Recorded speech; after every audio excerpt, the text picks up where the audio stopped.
Praise the lord. మన రక్షకుడును ప్రభువునైన యేసుక్రీస్తు వారి పరిశుద్ధ నామంలో ఈ వాక్యాన్ని వింటున్న మీ అందరికీ కూడా వందనాలు. దేవుని కృప మనకు తోడుగా ఉండడాన్ని బట్టి మనము సజీవులుగా ఉన్నాము. ఆయన కృపలో మనము ముందుకు వెళ్తూ ఉన్నాము. ఆయన చేస్తున్న గొప్ప కార్యములను బట్టి ఆయనకే మహిమ, ఘనత, ప్రభావములు ఆరోపిస్తూ ఉన్నాను. దేవుడు మన జీవితంలో అనేకమైన కార్యాలు చేస్తూ ఉండగా, అనేకమైన విషయాలను మనము ఆయన దగ్గర నుంచి నేర్చుకుంటూ ఉండగా, ఈ దినమున మరొక అంశాన్ని ఆయన మనతో పంచుకోవాలని ఆశ కలిగి ఉన్నాడు. మీ దగ్గర ఉన్న బైబిల్ని నాతో కలిసి తీసినట్లయితే లూకా సువార్త 22వ అధ్యాయంలో 43వ వచనంలో ఈ రీతిగా రాయబడి ఉంది. అప్పుడు పరలోకము నుండి ఒక దూత ఆయనకు కనబడి ఆయనను బలపరచెను. ఇక్కడ యేసుక్రీస్తు ప్రభుల వారిని బలపరచడానికి ఒక దూత వచ్చినట్లుగా, యేసుక్రీస్తు ప్రభుల వారికి ఆ దూత సహాయము చేసినట్లుగా, యేసుక్రీస్తు ప్రభుల వారిని అనగా దూత బలపరిచినట్లుగా మనం చూస్తూ ఉంటాం. ఒక వ్యక్తిని బలపరచడానికి, ఒక వ్యక్తికి శక్తినివ్వడానికి, ఒక వ్యక్తిని తను అనుకున్నది సాధించేలా చేయడానికి దేవుడు ఎందుకు తన దూతను పంపించాడు అని ఆలోచన చేసినప్పుడు ఇక్కడ మనకు కనపడుతుంది. ఇక్కడ యేసుక్రీస్తు ఏమి చేస్తున్నప్పుడు దూత తనకు సహకారిగా వచ్చింది అని ఆలోచన చేస్తే, ఈ యొక్క 39వ వచనం కాడి నుంచి మనం కొనసాగించుకుంటూ ఉంటే 46వ వచనం వరకు ఉన్న ఈ కంటెక్స్ట్లో మనకు ఒకటి అర్థమవుతుంది. ఏంటంటే, యేసుక్రీస్తు శిలువ శ్రమలను పొందడానికి, యేసుక్రీస్తు శిలువ మరణమును పొందడానికి ముందుగా ఒక చోటికి ఆయన వెళ్ళినట్లుగా మనం చూస్తాం. ఆయన వాడుక చెప్పున, అంటే ఆయన అది మొదటిసారి కాదు, తరచుగా ఆయన అక్కడికి వెళుతూ ఉండేవాడు. సో ఆయన వాడుక చెప్పున అక్కడికి వెళ్ళాడు. శిష్యులు కూడా వారితో కలిసి వెళ్ళారు. యేసు ప్రభువుల వారితో కలిసి వెళ్ళిన శిష్యులను చూసి, మీరు శోధనలో ప్రవేశింపకుండాన్నట్లు ప్రార్థన చేయడని చెప్పి కొంచెం దూరం వెళ్ళి ఆయన మోకాళ్ళుని ప్రార్థన చేస్తూ ఉన్నాడు. ఆయన ప్రార్థన చేయడం ప్రారంభించి, ఆయన ప్రార్థన చేస్తూ ఉండగా ఆయన చెమట నేల పడుచున్న రక్త బిందువుల వల్ల అయినట్లుగా మనం చూస్తాం. ఆయన ఆతురపడి ప్రార్థిస్తూ ఉండగా, ఆ ప్రార్థన చేస్తున్న వాని సహాయము కొరకు, ఆ ప్రార్థన చేస్తున్న ఆయన్ని బలపరచడానికి దేవుడు తన దూతను పంపించినట్లుగా చూస్తూ ఉంటాం. దేవుడు ఎవరిని ఆదరిస్తాడు, దేవుడు ఎవరిని బలపరుస్తూ ఉంటాడు అనే ఆలోచన చేసినప్పుడు, ఎవరైతే ఆయన కొరకు ప్రార్థన చేస్తారో, ఎవరైతే ఆయనతో కలిసి ప్రార్థన చేయడానికి ఇష్టపడుతూ ఉంటారో, వారిని బలపరచడానికి దేవుడు తన దూతను పంపించినట్లుగా చూస్తాం. సుమారుగా ఒలీవల కొండ అనబడిన ఆ ప్రాంతంలో 11 మంది శిష్యులు ఉన్నారు. యేసుక్రీస్తు ఉన్నాడు. 12 మంది అక్కడ కలిసి ఉంటే, 12 మందిలో ఒక వ్యక్తి దగ్గరికి మాత్రమే దూత వచ్చినట్లుగా, ఒక వ్యక్తిని మాత్రమే బలపరిచినట్లుగా చూస్తాం. ఎందుకు ఆయనను మాత్రమే బలపరిచిందంటే, ఆయన మాత్రమే అక్కడ ప్రార్థించుచున్నట్లుగా చూస్తాం. మిగతా వారందరూ కూడా నిద్రించుచున్నట్లుగా చూస్తాం. మీరు మెలకువ కలిగి ప్రార్థించండి అంటే, వారందరూ కూడా అక్కడ ప్రార్థించకుండా వారు నిద్రించుచున్నట్లుగా చూస్తూ ఉంటాం. నా ప్రియమైన దేవుని ప్రజలారా, నా ప్రియమైన దేవుని జనాంగమా, ఈ మాటలు వింటున్న నా ప్రియులైన మీ అందరితోటి నేను మాట్లాడుచున్న మాట ఏంటంటే, దేవుడు మీకు సహాయముగా తన దూతను పంపించాలి. మీతో కలిసి ఆ దూత మిమ్మల్ని బలపరచాలి అంటే మీరు ప్రార్థించేవారిగా ఉండాలి. మత్తయి సువార్త 4వ అధ్యాయం 11వ వచనంలో కూడా ఇదే మాటను మనం చూస్తూ ఉంటాం.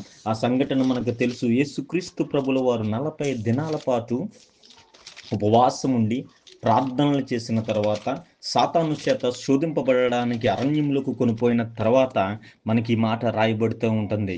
అంతటా అపవాది ఆయనను విడిచిపోగా, ఇదిగో దేవదూతలు వచ్చి ఆయనకు పరిచర్య చేశారు.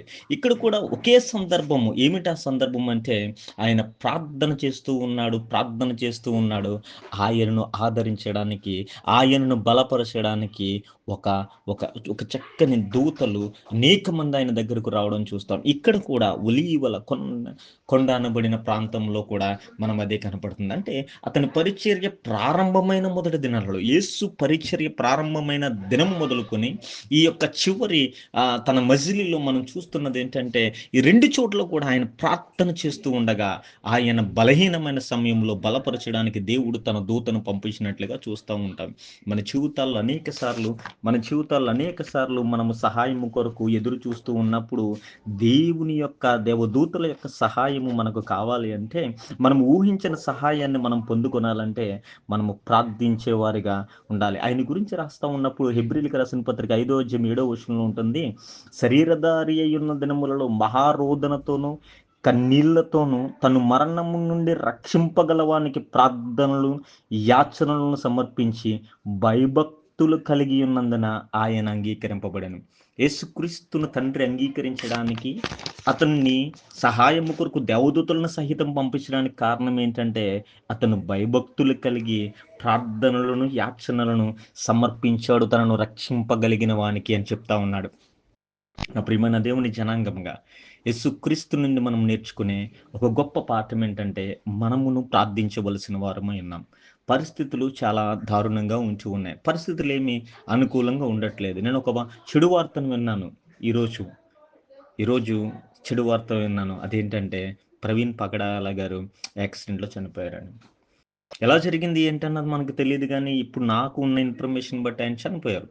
క్రైస్తవ నాయకుడిగా అపోలజెటిక్గా అనేక మందిని క్రీస్తు వైపు తిరుగుతూ మంచి వాయిస్ని క్రిస్టియన్స్ పక్షంగా వినిపించి ఆయన మరణించారు. దినాలు మంచిగా లేవు, క్రైస్తవులు అనబడిన వారికి అసలు మంచిగా లేవు. కానీ మనము ప్రార్థన చేస్తే దేవుడు మనకు సహాయాన్ని పంపిస్తాడు. మనం ప్రార్థన చేస్తే దూతను మనతో ఉంచడానికి ఆయన ఇష్టపడుతూ ఉన్నాడు. కనుక మనం ప్రార్థించేవారిగా ఉండాలి. ఎవరిని దేవుడు ఆదరిస్తాడు, ఎవరికి సహాయాన్ని అందిస్తాడంటే ప్రార్థించే వారికి. అది మాత్రమే కాకుండా నీతి కోసం శ్రమపడే వారి కొరకు ఆయన తన దూతను పంపిస్తూ ఉంటాడు.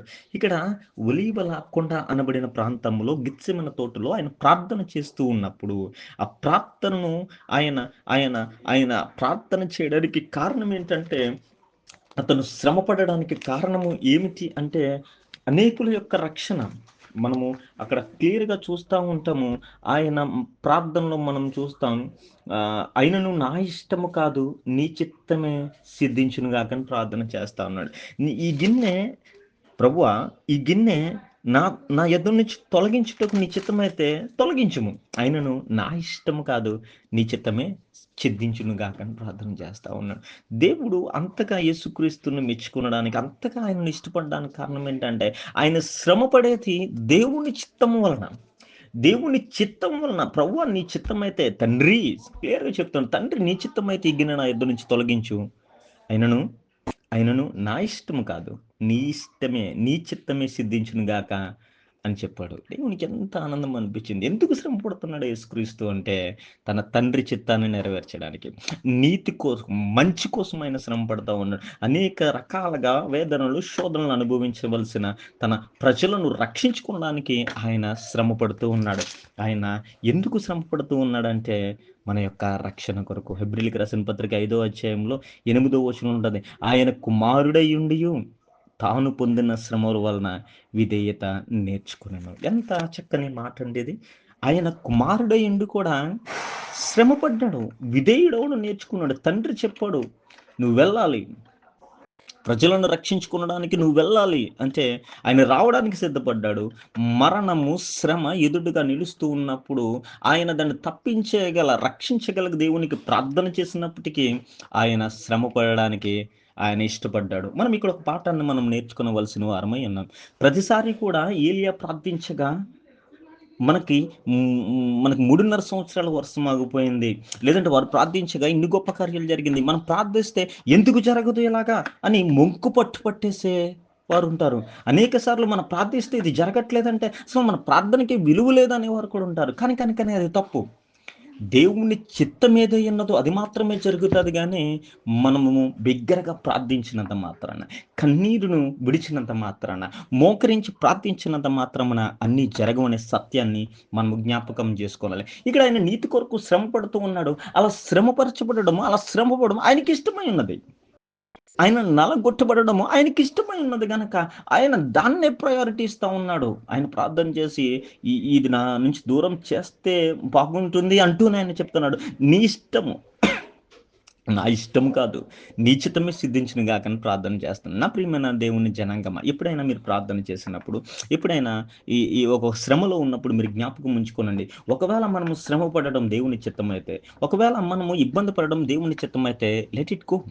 అది అలాగే జరగనివ్వండి. అది అలాగే వెళ్ళనివ్వండి.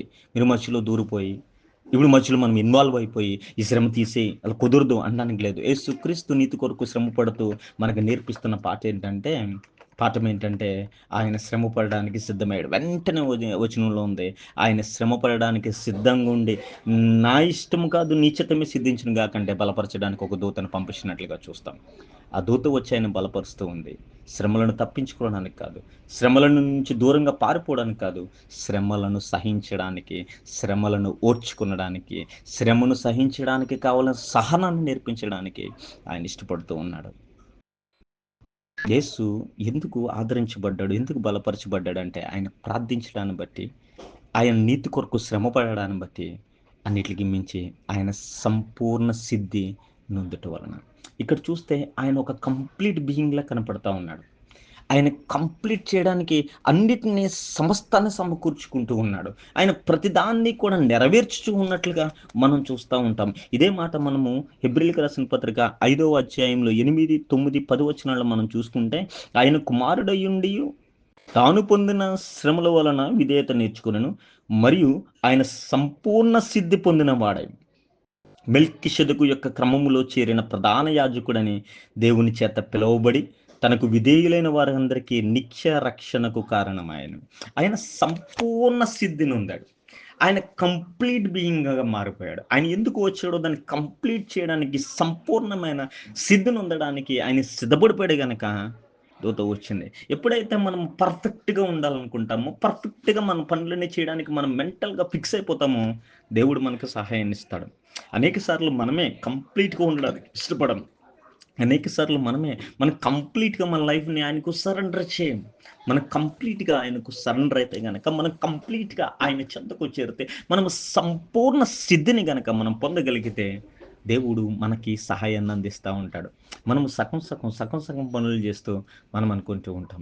సగం పనులు చేస్తూ మనం అనుకుంటూ ఉంటాం, దేవుడు నాకు సహాయం చేయాలని. దేవుడు సహాయం చేయాలంటే మనం సంపూర్ణ సిద్ధి వైపు నడవాలి. మనము సిద్ధులము కావాలి. మనము పరిపూర్ణులము కావాలి. అది ఆయన కోరిక. యేసుక్రీస్తు ఈ ఒలీవల కొండలో ప్రార్థన చేస్తూ ఉన్నప్పుడు, ఆ ప్రార్థన దేవుడు విని అతనికి ఆదరణకరమైన, బలపరిచే ఒక దూతను పంపించాడు. ఆయన నీతి కొరకు శ్రమ పడడానికి నిశ్చయించుకున్నాడు గనక తన దూతను పంపించాడు. ఆయన తను వచ్చిన కార్యమును సంపూర్ణము చేయడానికి సిద్ధపడి సంపూర్ణ సిద్ధి నొందాడు గనక అతనికి దూత సహాయాన్ని అందించాడు. ఆ దూత తనకు సహాయము చేసి తను అనుకున్న కార్యమును నెరవేర్చి అన్ని నామములకుంటే పైనామము కలిగిన వాడిగా మెల్కీషెదెకు ఏదైతే ఆయన ఒక యాజకుడిగా, ఒక రాజుగా, ఒక క్రమమైన జీవితాన్ని జీవించాడో అదే వరుసలో ప్రధాన యాజకుడిగా యేసు పిలువబడినట్లుగా మనం చూస్తాం. అలాగే ఆయన చేసిన ఈ పని వలన అనేకులకు రక్షణకు ఆయన కారణమైపోయాడు. ఆయన అనేకమైన ఆత్మలను రక్షించడానికి కారణమైపోయాడు. కారణం ఏంటంటే అతని ప్రార్థన. నీతి కొరకు ఆయన శ్రమ పడటము, ఆయన సంపూర్ణ సిద్ధినిగా మారడం. మనము కూడా ప్రార్థించే వారమైతే, నీతి కొరకు, మంచి కొరకు శ్రమపడే వారిగా ఉంటే, సంపూర్ణ సిద్ధిని పొందగలిగిన వారిగా ఉంటే, ఖచ్చితంగా మన ద్వారా కొన్ని ఆత్మలు రక్షింపబడతాయి. అలా ఆత్మలు రక్షింపబడే వారిలాగా మనం ఉండాలని, మన జీవితం ఆ రీతిగా ముందుకు కొనసాగాలని మనస్ఫూర్తిగా కోరుకుంటే నా మాటలు ముగిస్తున్నాను. దేవుడు మిమ్మలను దీవించిన గాక. ఆమేన్. చిన్న ప్రార్థన చేద్దాం. ప్రేమ నమ్మకం కలిగిన మా దేవ, మీకు వందనాలు, స్తోత్రాలు. సాయంకాల సమయంలో ప్రియబిడ్డలతో పంచుకున్న ఈ మాటలను మీరు దీవించండి, ఆశీర్వదించండి. అనేక మందికి ఆశీర్వాదకరంగా ఈ మాటలు ఉంచమని అడుగుచున్నాను. ఎవరెవరైతే ఈ మాటలు విన్నారో వారందరూ కూడా దీని ద్వారా బలపరచబడి ప్రార్థనా యోధులుగా, నీతి కొరకు శ్రమపడే సైనికులుగా, సంపూర్ణ సిద్ధునందే పరిశుద్ధులుగా మారులాగన కృపను అనుగ్రహించి, మా అందరి పరిచర్యల ద్వారా అనేక మంది నీ వైపు తిరగడానికి కృప చూపించమని మా రక్షకుడును నజరేయుడైన యేసుక్రీస్తు నామములో అడిగి వేడుకొనుచున్నాం తండ్రి. ఆమేన్. తండ్రి, కుమార, పరిశుద్ధాత్మ త్రియేక దేవుని దీవెన సదాకాలం మీకు తోడైనగాక. ఆమేన్.